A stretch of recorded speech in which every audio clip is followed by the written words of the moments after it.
Good morning everyone, ঘরকোনা Shantoni ব্লগে তোমাদের স্বাগত আর অনেক অনেক ভালোবাসা। আশা করি তোমরা সকলে ভালো আছো, সুস্থ আছো, আমিও ভালো আছি।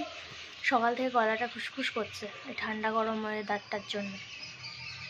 তো আজকে তো শিবরাত্রি, সবাইকে মহাশিবরাত্রির অনেক অনেক শুভেচ্ছা। ভালো করে জল ঢালবে, আমিও জল ঢালতে যাব, পাশে এক মন্দির আছে। তো সকাল সকালের জন্য কাজকর্মগুলো একটু সেরে নিচ্ছি। তোমাদের দাদাভাই একটু আগে চা খেয়ে বেরোলো আর মাম্মামও একটু মুড়ি জল খেলো।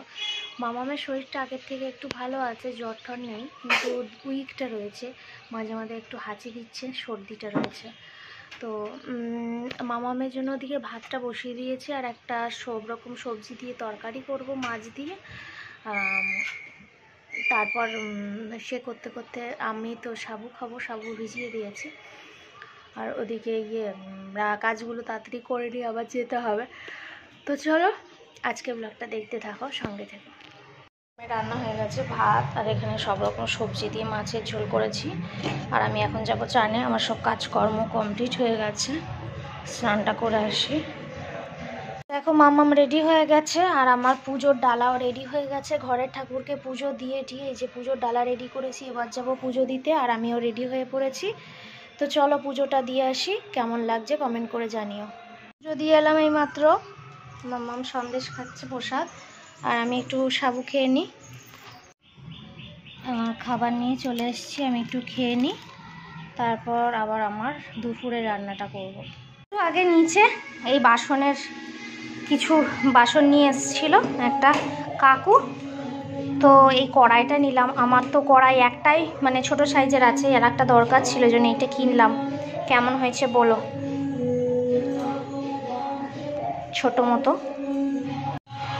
মাম্মামকে দেখো স্নান করে দিয়েছে, আর মাম্মামের অবস্থা দেখো, গালে পাউডার মেখেছে। গালে পাউডারটা মোছো, ফেটে যাবে গালটা।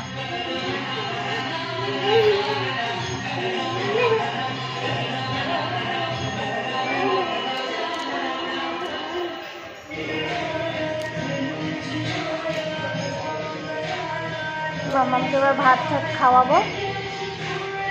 মাম্মামের রান্নাটা তো দেখিয়ে দিয়েছি আগেই, তবু একবার দেখিয়ে দিই যে মাম্মামের আজকে তরকারি, মাছের ঝোল, সব রকম সবজি দিয়ে করেছি।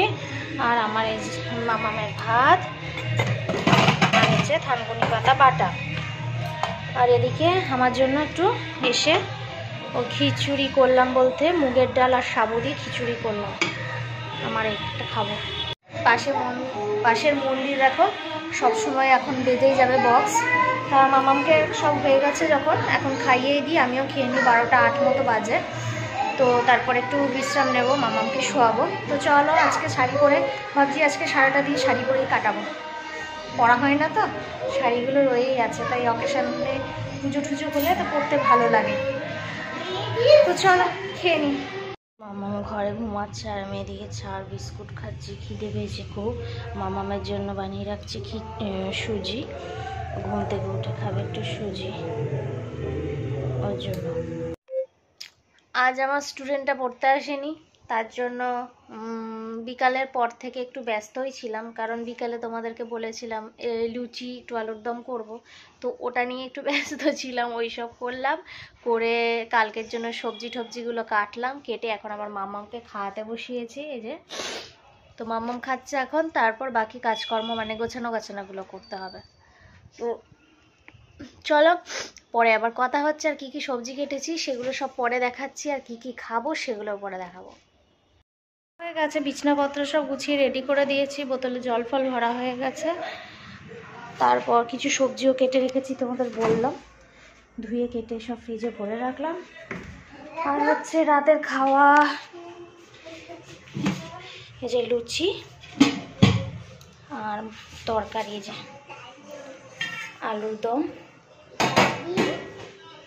রান্নাঘরে তো মেজে ঘষে সব পরিষ্কার করে দিয়েছি, এবার হালকা লাগছে, কাজকর্ম সব কমপ্লিট। এবার খাবো, খিদে পেয়েছে। তো চলো আজকের মতো এখানেই শেষ করছি ব্লগটা। যদি কিছু ভালো লেগে থাকে লাইক কমেন্ট শেয়ার অবশ্যই সাবস্ক্রাইব করো। টাটা, গুড নাইট, ভালো থেকো।